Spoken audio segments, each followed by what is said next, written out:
앞에 7장에서도 너희가 쓴 문제에 대해서 페리데, 그리고 처녀에 대하여 페리데, 내 의견은 이렇다. 우상의 제물에 대하여는 또 8장이 시작되고 있어요. 어떤 교인들이, 고린도 교인들이 바울에게 쓴 편지에서 어떤 문제들을 이렇게 내놨을 때, 또 그런 상담을 요청했을 때 바울의 어떤 절대적인 명령보다는, 여기서는 뭐 음행을 피하라 같은 것들은 굉장히 좀 단호하게 명령을 하지만, 여러 가지 각자의 상황이 각기 다른 이런 상황에 있어서는 바울은 어떤 상황에 맞게 유익한 방향의 해결책을 제시하는 거죠. 뭐 상담을 받는 사람도 있겠고, 또 상담을 하는 사람도, 우리 중에도 상담을 또 공부하는 사람도 있고, 또 상담을 받는 분도 있겠지만, 바울이 제시하는 문제 해결책들을 한번 보면은 좀 참고가 많이 될 것 같아요. 사람마다 처한 입장이나 상황을 하나의 매뉴얼로 일원화시키는 것이 아니라, 어떤 사람은 자유자의 신분에서 부르심을 받았고, 어떤 사람은 종의 신분일 때 부르심을 받았어. 또 어떤 사람은 할례를 받았고, 어떤 사람은 할례를 받지 않았고, 어떤 사람은 결혼을 했고, 또 누구는 미혼이고, 또 이혼을 했고, 종이든 자유자든 할례자든 무할례자든 기혼이든 미혼이든, 교회는 다양한 스펙트럼에 있는 사람들이 누구도 정죄받지 않고 각자의 유익을 따라서 또 어떤 염려도 없이 살아갈 수 있는 그런 문화가 형성돼야 된다는 거죠. 근데 바울이 그러한 해결책들을 굉장히 지혜롭게 제시하고 있습니다. 교회만큼 다양성이 혼재하는 이런 집단도 드물죠. 그러니까 다양한 포지션만큼이나 생각하는 것도 다르고, 그리고 자라온 환경과 문화도 다르고, 특히 이런 고린도 교회 같은 경우는 이방인들과 유대인들이 혼재해 있었기 때문에 언어와 관습, 문화, 생각하는 것들이 굉장히 많이 달랐습니다. 초대 교회 시기였기 때문에 내가 평생을 믿고 살아온 세계를 누군가에 의해서 부정당하는 기분, 혹시 뭐 그런 경험이 있으신지 모르겠지만, 만약에 누군가에게 이런 말을 한번 들었다고 생각해 봅시다. 네가 지금까지 믿고 살아온 것들 잘못된 거야. 다 어떻게 보면 네가 세뇌를 당했거나, 아니면 너가 잘못된 방향으로 어떤 교육을 받아왔기 때문에 그런 거야. 그런 말을 들었을 때 대부분의 반응은 어떨까요? 아, 그렇습니까? 정말 그런가요? 내가 잘못 살았구나. 알려줘서 고맙다. 이렇게 훈훈한 결말로 이어지는 경우 아직 한 번도 저는 경험해 본 적이 없고, 또 우리 부부가 살아오면서도 어떤 그런 문제점들을 얘기했을 때 이것이 굉장히 화기애애한 방향으로 흘러간 적이 없습니다. 그렇죠? 이런 말 들으면 대부분 반응은 이렇습니다. 나랑 싸우자는 거지. 한판 해보자는 거지. 그렇죠? 내가 아는 지식을 상대방에게 강요하는 것으로는 생명이 피어나는 경우는 없습니다. 제가 경험해서도 알고 있지만, 이거는 뭐 우리가 다 알고 있는 거죠. 어떻게 예수를 믿게 되었나? 저번에도 우리가 함께 나눴지만, 내가 이 자리까지 나와 있는 그 경로를 한번 쭉 역추적해서 한번 생각해 봅시다. 기독교 교리를 듣고 하나님에 대한 지식을 우리가 납득하고, 교리를 들어보니까 말 되네, 괜찮네, 설득당해서 예수를 믿는다. 그 믿음이 과연 진짜 믿음일까? 저와 여러분은 알고 있습니다. 하나님의 존재와 행동에 대한 그 믿음이 우리를 하나님을 아는 지식에 이르게 한 것이지, 순서대로 하자면 우리가 듣고 이해되고 설득당해서 믿음이 생긴 게 아니라는 거예요. 이건 정말 중요한 겁니다. 그러니까 지식을 강요한다고 예수를 믿게 되었어. 그런 사람이 있다고 합시다. 그게 진짜 믿음일까, 과연? 고린도 교인들처럼 할례나 무할례자나 종이나 자유자나 기혼이나 미혼이나 여러 포지션에 있는 사람들을 하나님이 부르시는 방법은 다양합니다. 하나님은 하나님의 그 카이로스 안에서 하나님의 그 어떤 주권적 하나님의 이 경륜 안에서 하나님의 방식으로 정말 다양한 사람들을 다양한 방식으로 불러내십니다. 어릴 때부터 유아 세례를 받은 사람도 있고, 또 나이가 들어서 예수님께 부르심을 받은 사람도 있고, 타 종교의 심취에 있다가 또 교회로 온 사람도 있을 테고, 복음을 듣고 돌이킨 사람도 있을 테고, 근데 어릴 때 교회 열심히 다니다가 수십 년간 교회를 떠나 있다가 또 돌아온 사람들도 있을 테고, 또 어떤 사람은 떠났다가 영영 그대로 돌아오지 않는 사람도 있을 테고, 그러니까 하나님은 언제 어떻게 어떤 방식으로 우리를 부를지 모르기 때문에, 또 그 부르심에서 우리가 어떻게 응답하고 나올지 우리는 알 수가 없다는 것이죠. 중요한 것은 하나님의 때, 지난번에 말씀드렸던 카이로스, 그 카이로스가 반드시 있다는 것. 근데 그 하나님의 때는 언제 세워지는가? 사랑으로 기다릴 때 세워진다는 것이죠. 이걸 가장 잘 보여주는 장면이 저는 누가복음 15장이라고 생각합니다. 누가복음 15장에 잃어버리고 다시 찾은 이야기가 3개가 등장합니다. 그 하이라이트는 물론 집을 나간 아들, 우리가 흔히 탕자라 부르는 그 아들이 돌아오는 장면이죠. 언제 돌아올지 몰라요. 집을 나갔기 때문에. 근데 아버지는 아들이 돌아올 때를 노심초사 기다립니다. 왜 그렇죠? 내가 낳았으니까. 사랑하니까. 사랑하면 기다릴 수 있다는 것이죠. 고린도전서에서 일관되게 주장하는 게 이겁니다. 사랑으로 세워가는 세계. 사랑으로 세워가는 세계. 믿음과 소망과 사랑은 항상 있을 것인데 그 중에 제일은 사랑이다. 내게 어떤 능력, 어떤 지식, 어떤 믿음이 있어도 사랑이 없으면 나는 아무것도 아니다. But have not love, I am nothing. 고린도전서 13장 1절, 2절 우리 같이 한번 찾아서 읽어보겠습니다. 너무나 잘 아는 구절이긴 하지만 2장, 3장 정도만 넘겨서 고린도전서 13장 1절, 2절 같이 한번 읽어보겠습니다. 시작. 내가 사람의 방언과 천사의 말을 할지라도 사랑이 없으면 소리나는 구리와 울리는 꽹과리가 되고, 내가 예언하는 능력이 있어 모든 비밀과 모든 지식을 알고 또 산을 옮길 만한 모든 믿음이 있을지라도 사랑이 없으면 내가 아무것도 아니요. 아멘. But have not love, I'm nothing. 근데 여기서 우리가 오해해서는 안 될 게 뭐냐면, 지식과 사랑은 대립 개념이 아니에요. 지식은 필요 없고 사랑만 필요하다, 이 말이 아니에요. 사랑이 없는 지식 자체는 그냥 공허한 울림일 뿐이라는 것이죠. 오늘 본문에서 계속 등장하는 이 단어가 그노시스, 이 지식이라는 명사입니다. 그리고 뭡니까? 기노스코, 알다. 이 기노스코에서 그노시스가 나왔죠. 이게 계속 반복됩니다. 1절, 2절에만 5번이 반복돼요. 우상의 제물에 대해서는 우리가 지식이 있는 줄 알지만 지식은 교만하게 합니다. 2절에서는 만일 누구든지 무엇을 아는 줄로 기노스코 한다고 생각하면 아직도 마땅히 기노스코 할 것을 알지 못하는 것이다. 5번씩이나 반복되고 있습니다. 그래서 8장에서 다룬 이 지식의 문제가 뭐와 연결이 되냐면, 우상의 제물을 먹어도 되느냐, 먹으면 안 되느냐의 문제로 이제 논의를 이어가고 있습니다. 우상에게 바쳐졌던 제물을 먹어도 될까? 우리 옛날에 제사 지내봤잖아요. 제사 지내면 제사 지내고 나서 음식 먹습니까? 다 버리지 않잖아요. 먹잖아요. 사실 어릴 때 제사보다는 그 제사 음식이 더 좀 이렇게 막 그렇죠. 흥미가 있죠. 절은 안 했어요. 교회 다닌다고 우리 집안 빼줬어요. 근데 음식도 먹지 마 이러진 않았던 것 같아요. 음식 같이 나눠서 먹었습니다. 이 당시 유대인들에게 제사 음식을 먹는 문제, 특별히 우상에게 바쳐졌던, 신전에서 드려졌던 그 제사 음식을 먹는 문제는 우리가 지금 제사 음식을 먹느냐 마느냐 이거와는 차원이 다른 문제였다는 거죠. 유대인들이 이 문제를 예루살렘 공회에서 공식적으로 다뤘습니다.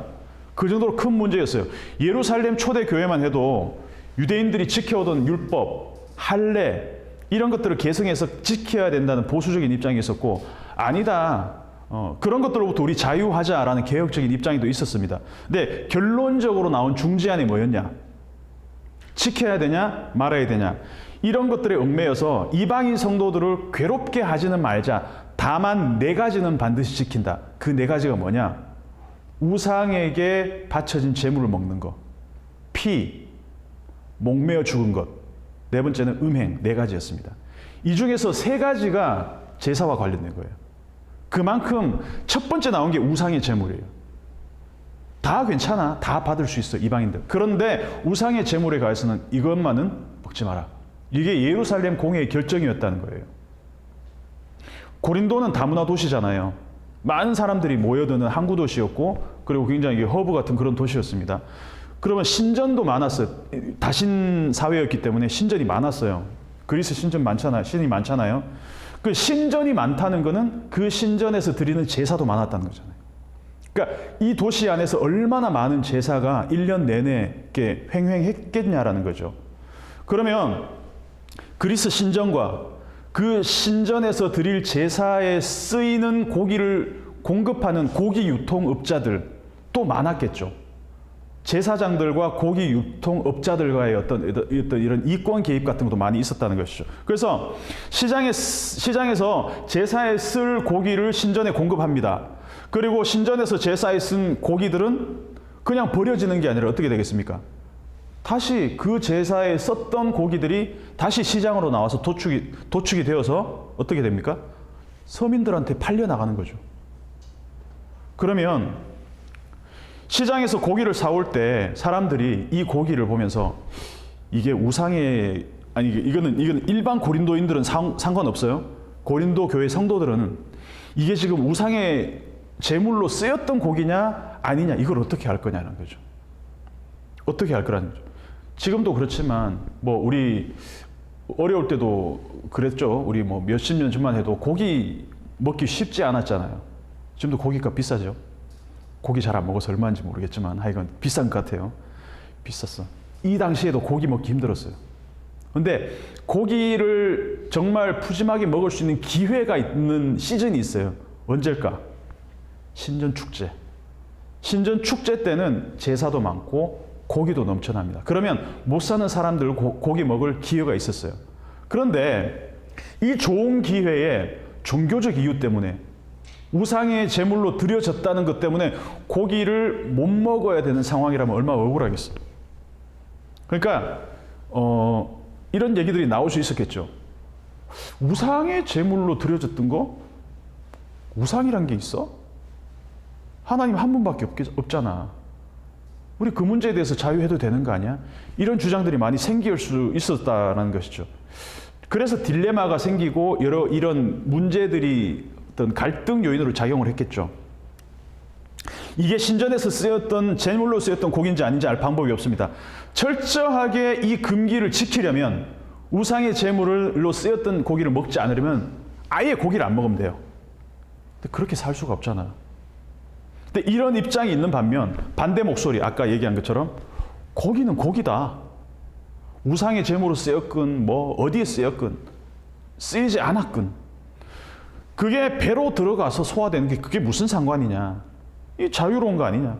먹어도 된다. 만약 이런 주장을 하는 사람들의 의견이 받아들여지면 예루살렘 공회에서 의결했던 내용들, 우상의 제물, 피, 목매어 죽은 것, 음행, 이 결의했던 것들이 어떻게 됩니까? 교회의 권위가 떨어질 수밖에 없겠죠. 여러분이 바울이라면 어떤 해결책을 내놓겠습니까?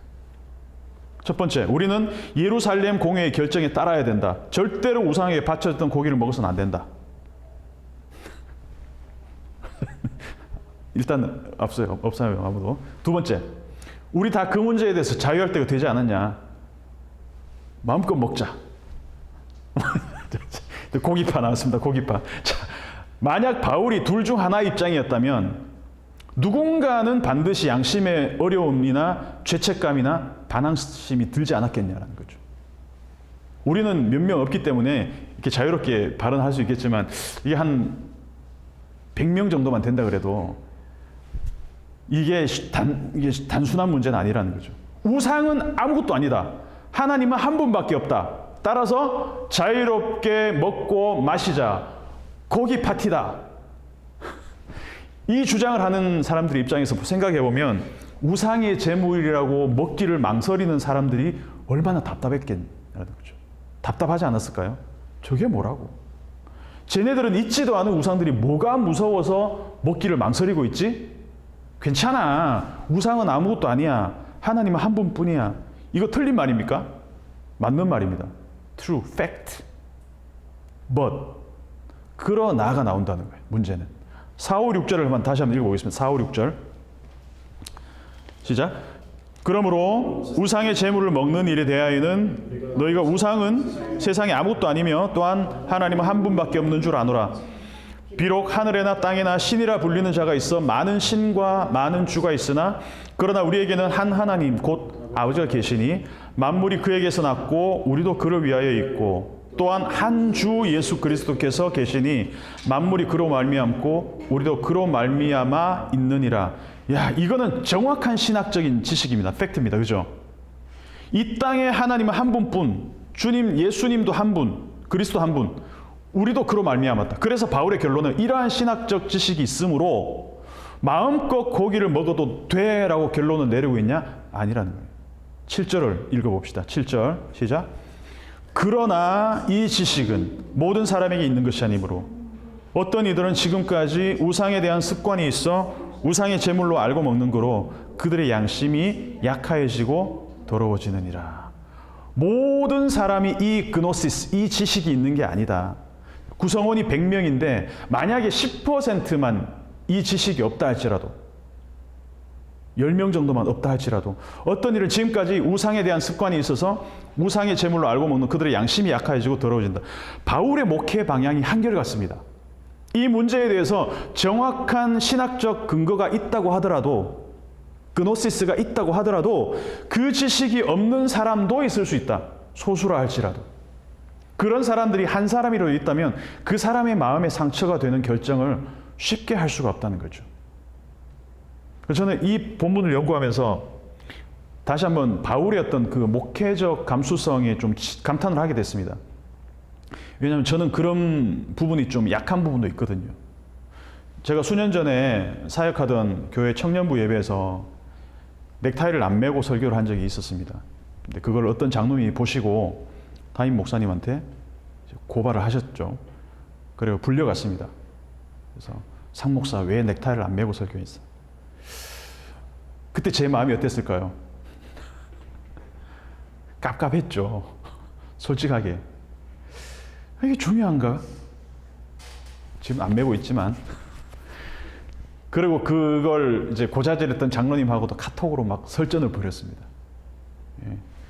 오늘 본문을 묵상하면서 그때 생각했던 것이 나 스스로에게는 자유로울 수 있을지 몰라도 어쩌면은 말은 안 했지만 일부 청년들이나 성도들에게는 불편한 광경이었을 수도 있겠다라는 생각이 번뜩 들었다는 거예요. 그때는 그렇게 생각했습니다. 왜 저렇게 생각이 막혀있지? 아니 넥타이 매고 안 매고 그게 뭐가 중요해? 저런 생각 때문에 한국교회가 고립화되고 고리타분해지고 청년들이 떠나는 게 아니야. 이런 생각을 했던 게 사실입니다. 근데 우리 정도의 규모, 성도 규모라면 사실 이런 문제로 우리 사이에 이견이 별로 있을 수는 없어요. 그죠? 크게 정장을 입든 뭐 청바지를 입든 아무 문제가 되지 않습니다. 근데 만약에 좀 더 다양한 사람들이 모였을 때 그래서 예배를 드리게 된 날이 왔을 때 이런 문제를 제기하는 사람이 있을 수도 있다는 거죠. 그때 우리는 어떤 스탠스를 취할 것인가? 야, 좀 자유하시죠, 이제. 그렇게 해서 이제 설득이 될 수도 있겠지만 본질이 아닌 것에 얽매일 필요 없습니다. 과연 그렇게 말할 수 있을까? 이 본문을 보면서 잘 모르겠습니다. 얽매이는 거를 싫어하는 사람들한테 원칙이나 보수적인 관점을 강요하는 것은 폭력이 될 수 있죠.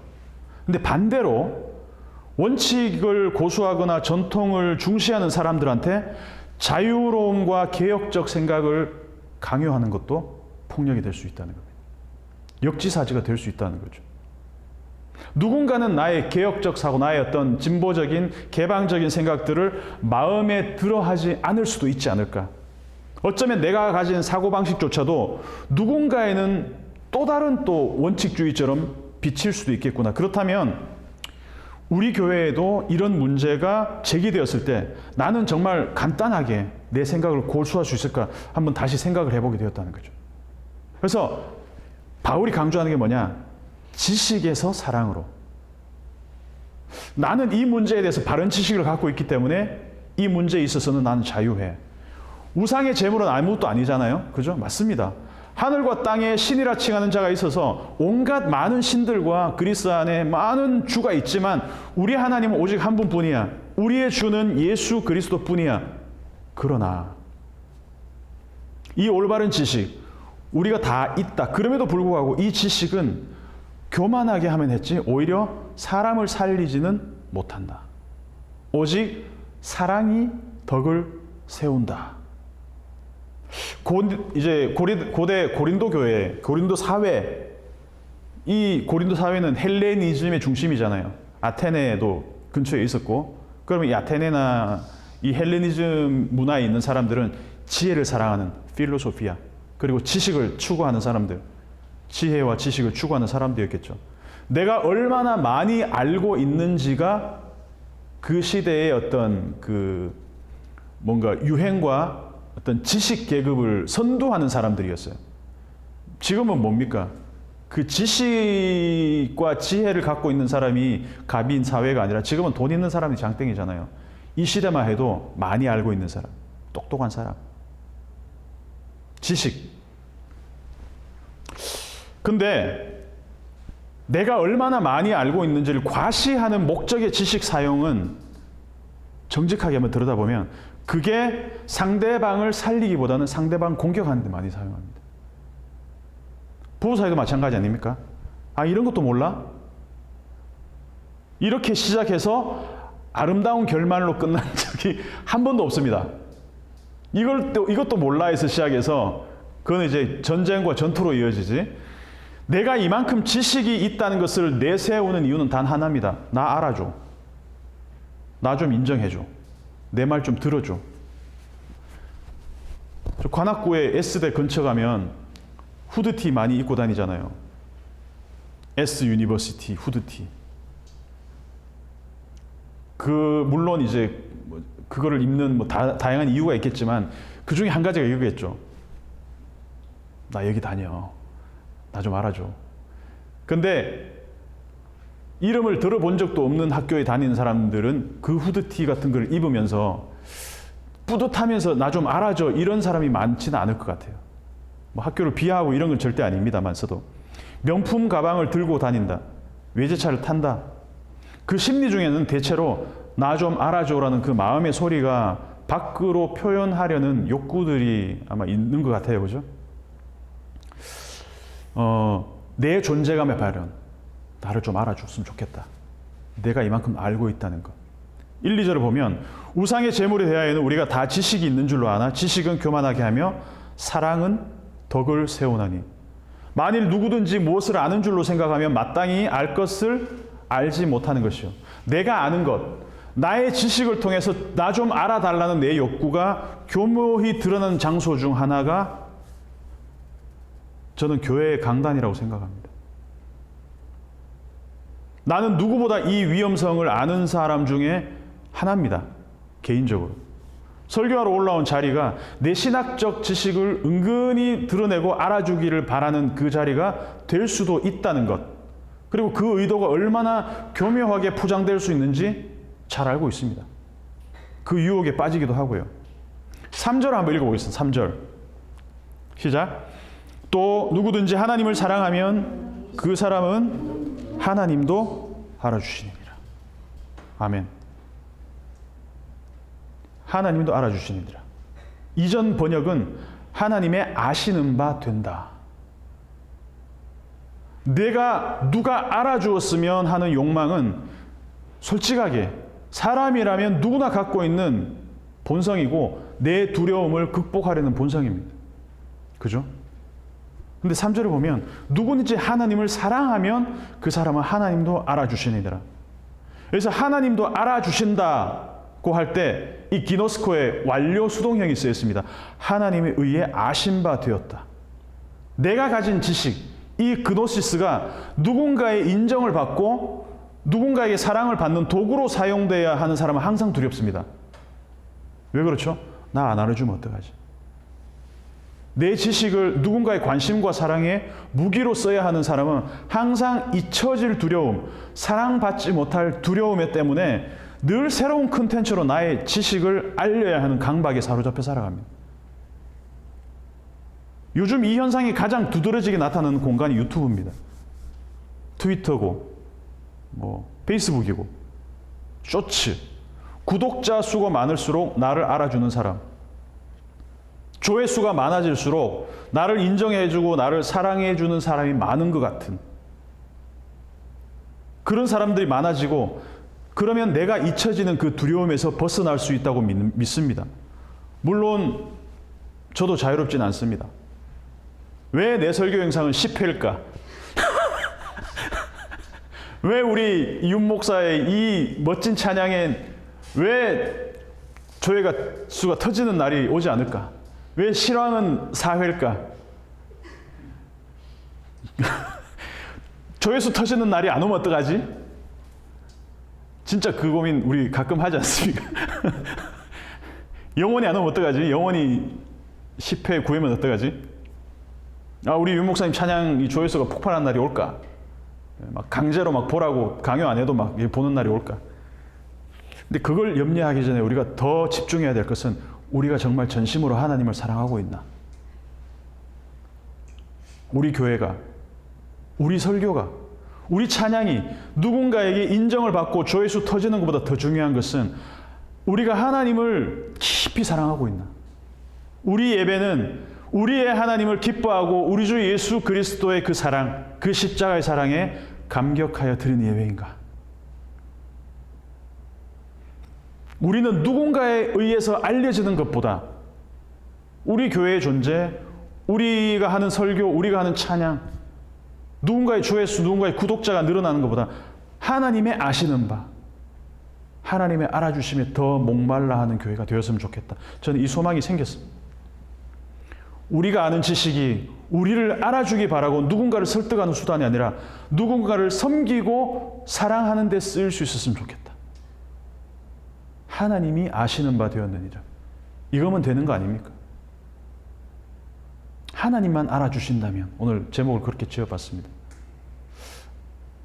아직 산타 할아버지가 있다고 믿는 어린아이들, 그 동심을 부모들은 지켜주고 싶어 하잖아요.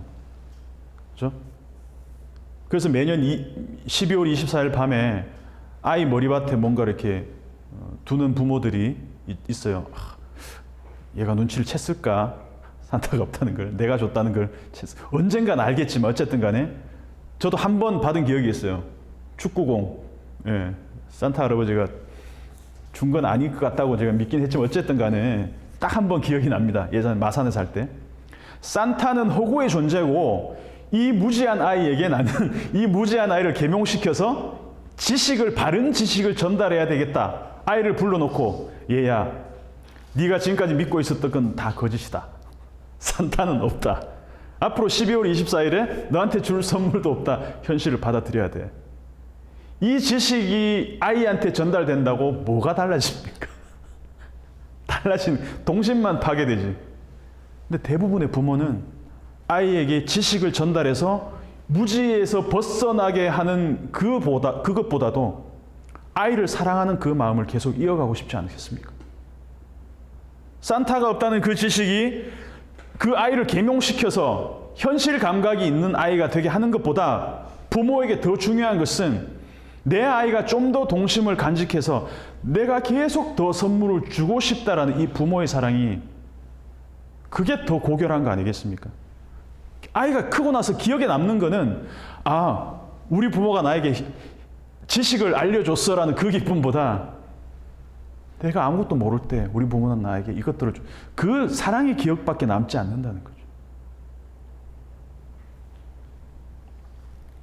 지식은 교만하게 한다. 1절, 11절에서는 네 지식으로 약한 자가 멸망할 수도 있다고까지 말합니다.